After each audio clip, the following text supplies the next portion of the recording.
Hi guys, we're here at Lobo, Batangas. I am Micaela May Como. Cristel Toledo. Trisha Melby De Leon. The Malabrigo Lighthouse is located in Lobo, Batangas. It was built in 1896 during the Spanish colonial period to help guide ships safely along the coast, especially between Batangas and Mindoro.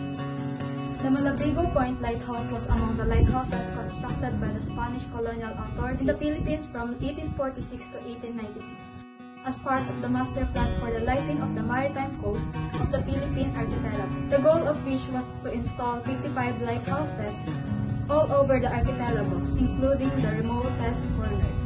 The Malabrigo Lighthouse is not only famous for its historical significance, but also for its role in the local community and as a symbol of resilience and guidance.